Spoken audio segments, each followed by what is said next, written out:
మీ స్వరంతో పాట వినాలని ఉంది. ఓకే.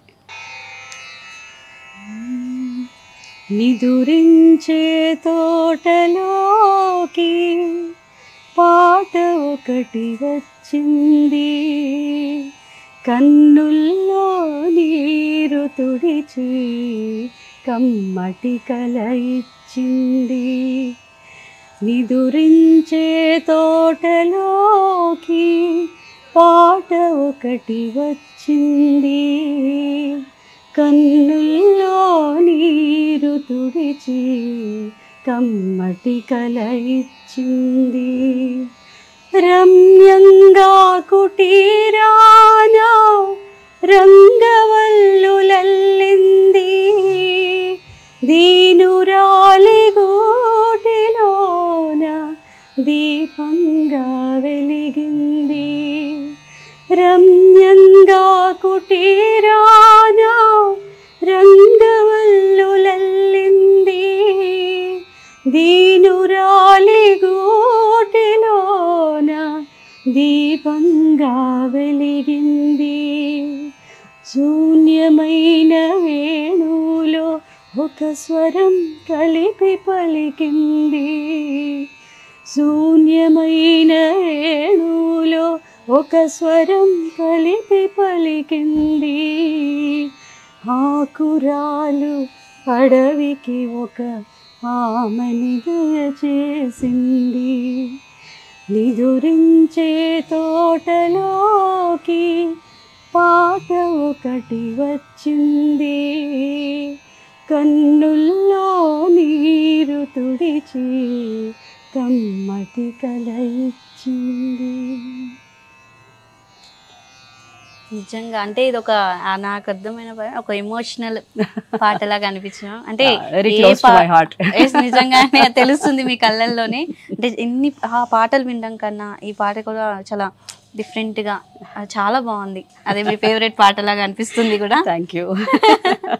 అంత టైం కూడా మీరు స్పెండ్ చేయడం అంటే నాకు మంచి టీం ఉన్నారమ్మా. ఇప్పుడు మా పాపారావు ఉన్నాడు, డ్రైవర్ చాలా ఏళ్ళగా మా దగ్గర పనిచేస్తున్నాడు.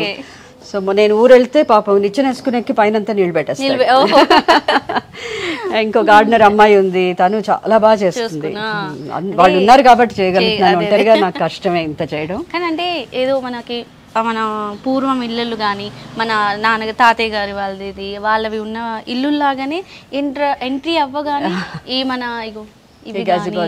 కానీ ఆ పైన మనకి అసలు అదే వైబ్ మొత్తం సాంప్రదాయం పద్ధంగా అలా కనిపించింది నిజంగానే. నేను అప్పుడు ఆ రామశ్యామలం గురించి మాట్లాడినప్పుడు చెప్పాను కదా, నాకు ఆ టైప్ ఆఫ్ అంటే ఆ వైబ్ నాకు చాలా నాకేదో పాతకాలం ఇల్లు గుర్తొచ్చింది అలా అనిపించింది మ్యామ్.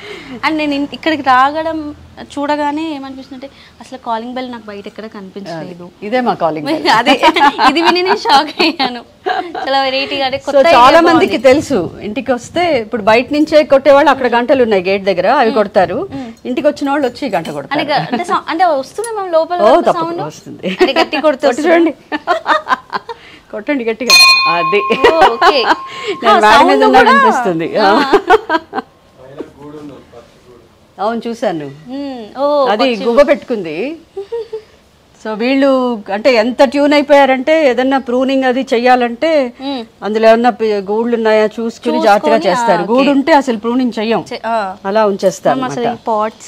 ఇవి కుండల వాళ్ళ దగ్గర కొనుక్కున్నాను. అంటే దీంట్లో ఏంటి మ్యామ్ కాన్సెప్ట్? ఏం లేదమ్మా, ఎర్త్ కాన్సెప్ట్ అంతే. ఆ మట్టి కుండలు అవి ఇష్టం.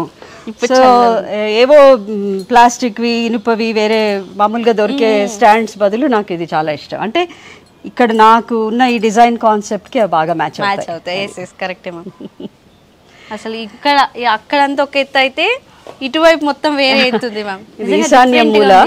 ఈశాన్యం మూల సో ఒక పాండ్ పెట్టుకున్నాను. చాలా మంది ఏదో ఈశాన్యం మూల మొక్కలేయకూడదు అది ఇది అని అంటారు, బట్ నేను అది నమ్మను.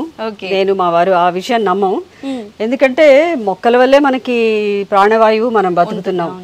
వాటికి కొత్తగా ఏదో ఈశాన్యం మూల మొక్కలేయకూడదు అని ఏదో కొత్తగా వచ్చాయి థియరీస్. అది నిజమై ఉండొచ్చు కాకపోయి ఉండొచ్చు, కానీ నేను మాత్రం దాన్ని బిలీవ్ చేయను. ఇన్ఫాక్ట్ ఈ దేవగన్నేరు మేము పాతింట్లో ఉన్నప్పటి మొక్క అది.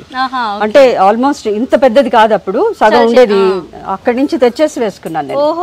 అక్కడ వదలడం ఇష్టం లేక తెచ్చి ఇక్కడ వేసుకున్నాను. అంటే అంత ఇష్టం, అంటే మొక్కను కూడా వదలకుండా ఉండాలనేసి. అండ్ ఇప్పుడు ఆ తమలపాకు తీగ ఒక ఆంటీ ఇచ్చారు, చిన్న పాట్ లో పెట్టించారు ఆవిడ. చాలా పెద్ద పాకు ఇచ్చినట్టుంది కదా. అది అంటే నేను ఏమైనా మొక్కలు తెచ్చుకుంటే కొంచెం వాటికి ఎక్కడ సెట్ అవుతాయన్నది నేను ముందు పాట్ లోనే ఉంచి రకరకాల ప్లేసెస్ మార్చి చూసుకుంటాను. సో తమలపాకు కూడా నేను రకరకాల ప్లేసెస్ లో చూసాను. ఒక మాట పాట్ ఇక్కడ పెట్టాను అనమాట, తొట్టి తెచ్చి ఇక్కడ పెట్టినప్పుడు వెంటనే మారాకు వేసింది, అప్పుడు భూమిలో నాటాను. మోస్ట్లీ మొక్కలకు అలా ప్లాన్ చేసుకుంటారు.